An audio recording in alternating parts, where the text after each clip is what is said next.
Salve, salve nação! Temos aqui mais um corte da imprensa falando do nosso Mengão, analisando a vitória em cima do Vasco e informações do mercado da bola do Flamengo que fez agora aquela proposta oficial por Paquetá. Será que ele vem? Será que não vem? Os próximos dias dirão, galera.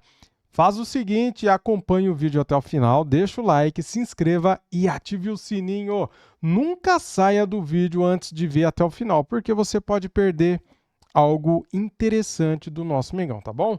As imagens são da ESPN, link na descrição como créditos. Vamos lá. Já teve clássico no Rio e quem não é Flamengo, se viu o jogo, ficou preocupado, ficou assustado. O Flamengo com um time misto, que até o dia anterior não estava preparado para jogar, entrou em campo e mostrou uma intensidade, uma organização, uma capacidade coletiva que fez com que o Vasco ficasse quietinho no jogo. O Vasco finalizou apenas uma vez, contra 32 do Flamengo. O Flamengo mostra já que começa o ano com um nível de exigência lá em cima e que pretende manter isso por toda a temporada, se mostrando aí, mais uma vez, como o grande favorito da temporada para todos os títulos que vieram a disputar. Antes até da gente repercutir um pouco desse clássico também, o dia seguinte, a apuração que está lá no nosso site, o Flamengo fazendo nesta quinta-feira uma proposta de 35 milhões de euros para, enfim, tirar Lucas Paquetá do West Ham. O valor ainda pode chegar até 40 milhões de euros, coisa de 250 milhões de reais, com base em objetivos e gatilhos contratuais. Segundo a apuração da ESPN, a oferta ainda está abaixo do valor pedido pelo clube inglês, mas o Flamengo acredita que pode fechar o retorno do Paquetá ainda este mês. O plano do clube é oferecer ao jogador um contrato por 4 temporadas. A apuração aqui da nossa equipe, tem tudo aí também nas nossas redes. A turma segue acompanhando estas tratativas entre Flamengo, West Ham e Paquetá nessa tentativa de repatriar o jogador aqui para o Flamengo. Bora com o Pedro Henrique Torre falando mais deste dia seguinte, desse Flamengo retomando com a sua equipe principal e com uma vitória nesse clássico contra o Vasco. Tudo bem, Pedro? Seja bem-vindo, amigo. Um beijo grande para você. Tudo bem, Gláucia? Boa tarde, um beijo grande para você, abraço também aí para o Eugênio, todo mundo ligado com a gente no Sport Center. Estamos aqui na Gávea, nesse pós-clássico, né? O Flamengo conseguiu a primeira vitória em 2026, fez a estreia do elenco profissional em 2026, toda aquela celeuma que a gente já discutiu bastante, reunião com o BAP, Felipe Luiz, etc. Mas prevaleceu a decisão do clube, o desejo da diretoria mesmo de ter um time forte e, de fato, como o Eugênio destacou por aí, foi um verdadeiro amasso, né? Tem uma expressão que está até um tanto quanto banalizada hoje em dia, mas ontem dá para a gente dizer que, de fato, foi um amasso do Flamengo para cima do Vasco. Não traduz o placar, o que foi o jogo.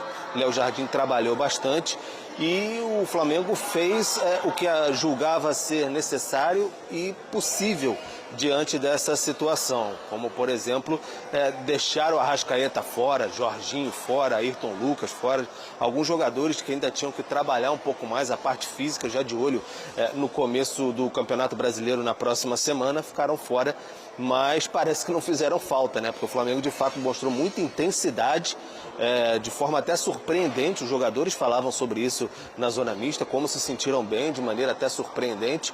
O Flamengo conseguiu técnica, tática e fisicamente desempenhar muito bem ontem no Maracanã. Então deu para empolgar mais de 47 mil pessoas no Maracanã, empolgou bastante a maioria de rubro-negros, empolgou bastante a torcida do Flamengo, deu a irritada na torcida do Vasco, que vaiou também em grande parte no intervalo e no fim, mas foi um grande jogo. E foi, como eu disse, a estreia do Felipe Luiz, que abandonou aquele visual all black todo preto, que ele tinha na última temporada, disse que ficou gasto e agora botou um tom sobre tom ali, dica da esposa dele, a Patrícia, que vai, segundo ele, só usar no Carioca.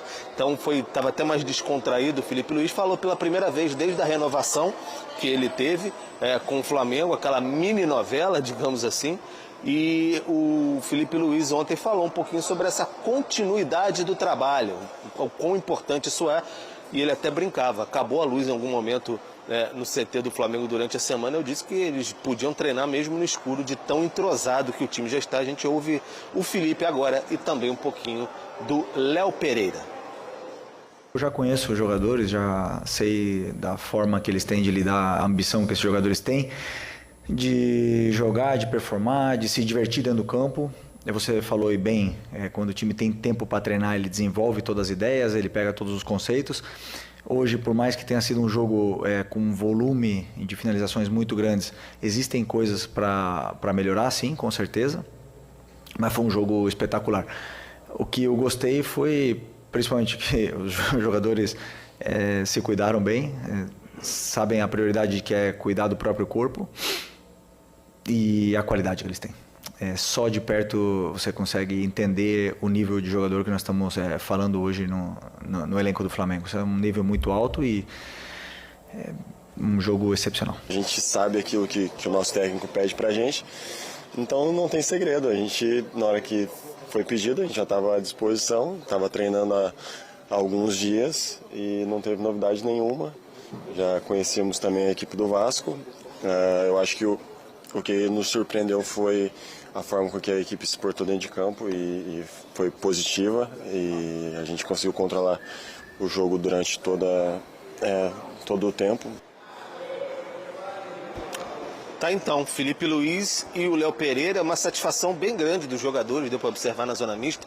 O Emerson Royal, por exemplo, passou por lá também, fez uma grande partida, estava feliz, porque chegou até a ser criticado no ano passado, não rendeu tanto assim, mas ele disse que agora fazendo uma pré-temporada, dedicou bastante tempo até nas férias para, enfim, se manter em forma e conseguir chegar bem nesse início de 2026. Então, os jogadores do Flamengo bem satisfeitos com isso.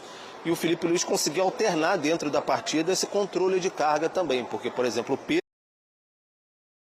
Pedro, que vinha de uma lesão no ano passado, teve uma fratura no braço, depois a lesão muscular, jogou no sacrifício contra o PSG, tinha que zerar a lesão, voltou mais cedo do que os companheiros das férias, ele jogou o segundo tempo. E o Bruno Henrique, já veterano, jogou o primeiro tempo. Então ele foi equilibrando ali. O Alexandre também não tinha condições de jogar 90 minutos, jogou os 45 finais. Então o Flamengo vai equilibrando e a partir de agora, Gláucia, é essa a tendência. Por exemplo, no fim de semana tem Fla-Flu. Então o Felipe Luiz segue, não volta o Bruno Pivetti mais não. O Flamengo conseguiu aquele alívio na tabela, não fala mais em quadrangular da degola, mas tem o Fla-Flu no fim de semana, vai mesclar de novo os jogadores. Inclusive ele disse ontem que está treinando até o Michael como volante. Ficamos curiosos com essa informação que o Felipe falou durante a coletiva.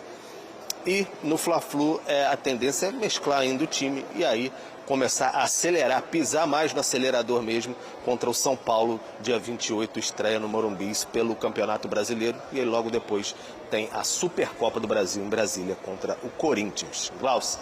Boa, Pedro. Obrigada, amigo, pelas informações. Boa sequência de trabalho aí para você. Já que tá, deixa ficar, né? Agora o Felipe Luiz segue com esse novo planejamento. E do outro lado, hein, Rodrigo Jufo, como é que foi esse impacto dessa derrota no Clássico? Seja bem-vindo, meu amigo. Beijo grande para você. Outro beijo para você, Gláucia, também para o Eugênio, todo mundo ligado no Sport Center. No Vasco, a galera tenta assimilar o que foi essa derrota para o Flamengo, tanto na postura dentro de campo quanto nas estatísticas. Foram 30 finalizações do rubro-negro contra apenas uma do Vasco, que foi aquele lance no primeiro tempo, cara a cara do GB com o Rossi, que ele acabou chutando para fora. Então, dentro da estatística, não teve nenhum chute a gol do Vasco no jogo. O outro lance de finalização do Andrés Gomes, no primeiro tempo também, não saiu na estatística porque foi marcado impedimento. Então, o Vasco sai do jogo só com um chute oficialmente Que triste, não? marcado, que foi perdido pelo GB. O técnico Fernando Diniz criticou bastante a postura do time no primeiro tempo, que deixou o Flamengo dominar o jogo, dominar as ações, não conseguiu controlar em nenhum momento do jogo as ações com a bola. E aí no segundo tempo, quando o técnico do Vasco entendeu que o time tinha melhorado, que tinha entrado com outra postura, logo aos 5 minutos o volante Cauã Barros foi expulso direto por uma entrada no Carrascal, o que o técnico do Vasco entendeu ser uma expulsão ridícula. Ridícula é ele. Ridículo. Aprovou a expulsão do Bruno Arleu, acham que isso condicionou o jogo, prejudicou ainda mais a partida do Vasco, que já não vinha bem, e aí o que estava difícil ficou ainda mais difícil com um jogador a menos. Ele botou o Hugo Moura no lugar do GB, que era o centroavante do time, e aí o Vasco foi completamente dominado, já estava sendo dominado no primeiro tempo, foi completamente dominado no segundo, virou questão de tempo, saiu o gol do Flamengo, e só não foi mais tanto nos dois tempos, porque o grande nome da noite foi o goleiro Léo Jardim, que fez umas 5 ou 6 defesas incríveis e evitou um placar ainda mais elástico. Quem o torcedor vascaíno sentiu muita falta foi do Ryan, que está negociando a saída dele do Vasco para o Bournemouth da Inglaterra, e aí por estar ali nos últimos detalhes, nos últimos ajustes, pediu para não atuar no clássico, até para não se machucar, se preservar para uma possível transferência, e o técnico Fernando Diniz falou sobre a perda dessa grande joia vascaína. Se a gente ficar falando do Ryan, que o Ryan, tudo bem que ele ainda não confirmou a saída, mas a gente tem que pensar para frente agora. Obviamente que se o Ryan tivesse hoje, ele teria feito coisas positivas no jogo, porque ele era o grande destaque do nosso time no ano passado e começou a temporada sendo o grande destaque do time. O Ryan que pediu para não jogar, foi a decisão dele. Eu acho que os valores poderiam ser maiores. Tudo que eu podia fazer para o Ryan ficar eu fiz. O que foi pior no jogo do Vasco hoje foi uma questão, primeiro tempo, uma questão de comportamento. A gente tinha tudo para jogar muito melhor, marcar muito melhor e jogar muito melhor. Então foi uma coisa de comportamento e a gente tem que ser criticado por isso. E é uma coisa que não pode, a gente não pode ter o comportamento que a gente teve no primeiro tempo. Porque aí condiciona tudo, você fica numa situação de que não é o jeito que eu quero que o Vasco jogue, não é o jeito que o Vasco tem que jogar. Quem acabou sendo o grande personagem, além do Léo Jardim, né, que evitou uma goleada, foi o GB por ter perdido aquela chance cara a cara com o Rossi, e ele estava atuando justamente na posição do Ryan.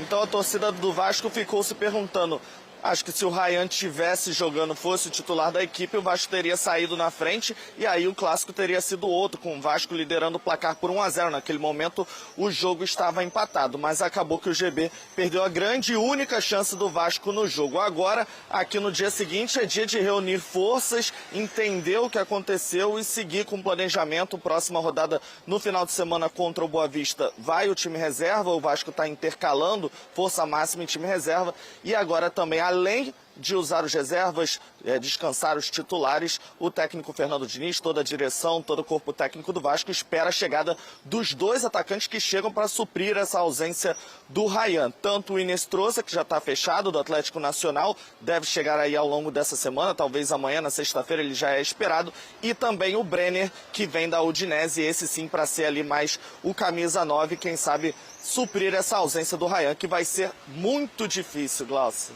Boa, Jufo, obrigada. Boa sequência de trabalho aí para você também, para nossa equipe. E acompanhando este dia seguinte do Vasco, Eugênio, mostra muito o que é esse elenco do Flamengo também, né? Esse planejamento que a gente fala tanto, as peças que o Felipe Luiz tem à sua disposição. A gente ouviu um trechinho da entrevista dele, o Pedro até trouxe no relato, né, que ele brincou que a turma pode até treinar no escuro, porque, óbvio, já é um lastro que ele vem desse trabalho lá dentro com esses atletas já há algum tempo. Então, mesmo com um ritmo um pouco mais abaixo, ou até ontem, né, você dizia, poxa, acelerou essa volta, o quanto que isso pode pegar, já tem muito desse trabalho também. Enquanto o Vasco ainda vai aos poucos também se ajeitando, embora o Diniz já esteja há um tempo, esperando as peças chegarem, outras saírem, enfim. Acho que mostra muito também o momento de cada um desses clubes, o que foi esse clássico. É a realidade de cada um dos clubes hoje, né? Não adianta o Vasco ficar se apegando, porque o GB perdeu um gol, porque teve a expulsão. A realidade que ficou exposta, foi assim, de forma clara e óbvia, é que Vasco e Flamengo hoje pertencem a realidades diferentes. E mesmo o Flamengo, com um time misto, tendo que mudar o seu planejamento, ele entra em campo e domina completamente o Vasco. Porque o Flamengo é melhor fisicamente, taticamente, tecnicamente. Então não adianta o Diniz achar, porque a expulsão, porque o comportamento é consequência da fragilidade, da inferioridade do Vasco em todos esses aspectos. Bom pro Vasco que não vai jogar sempre com o Flamengo, tem outros adversários que ele pode jogar e disputar e competir. Contra o Flamengo tá difícil e não é só pro Vasco, vai ser difícil para a maioria dos times do futebol brasileiro e sul-americano. Vamos fazer a nossa primeira pausa aqui no Sport Center, dá uma olhada. Já pensou, galera, Casimiro no Flamengo, cara? Já pensou? Casimiro, do Manchester. Olha aí, ele anuncia a saída do Manchester United. Saber a hora de dizer adeus. Ele tem 33 anos, vai disputar a Copa do Mundo com a seleção brasileira. É bom jogador, tá numa idade boa ainda para meio-campista.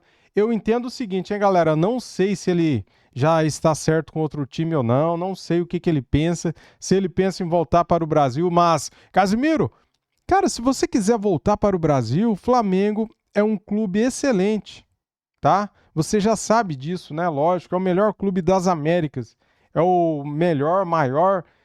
É isso, cara. Se você quiser voltar para o Brasil, o Flamengo tá aqui. É só você entrar em contato aí com o pessoal da diretoria, né? Para ver se dá negócio, galera. Você aprova, desaprova? Casimiro, 33 anos, jogador de Europa, jogador da Copa do Mundo. Vai jogar a Copa com o Brasil. O Carlo Ancelotti ama ele. Gosta dele. Ele é titular da seleção com o Ancelotti. Galera, baita contratação seria, hein? Minha opinião, não sei a sua aí. Comente, tá? Michael de volante, entenda planos de Felipe Luiz para o jogador. Galera. Olha aí, ó. Felipe Luiz é o cara, hein? Já pensou?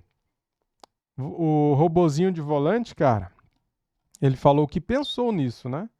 Que até treinou, que o Michael treinou bem como volante, galera. E daí ele falou o seguinte, o Léo Ortiz, né? Que entrou ontem, né?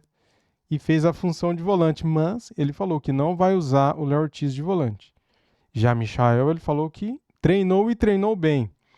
Aí, galera, últimas notícias do Mengão. Flamengo oficializa a proposta ao West Ham por Paquetá. Flamengo ofereceu 40 milhões de euros, 35 fixos, mais 5 por metas, né? Tá aí, então, as últimas do nosso Mengão. Contratação para o Flamengo. O Flamengo ainda estuda, né, a contratação desse jovem, o Marcos Antônio, né, do São Paulo. E é isso, meus amigos e amigas. Fiquem de olho no nosso canal. Tendo mais notícias, eu trago aqui para vocês. Saudações e até mais. Fui!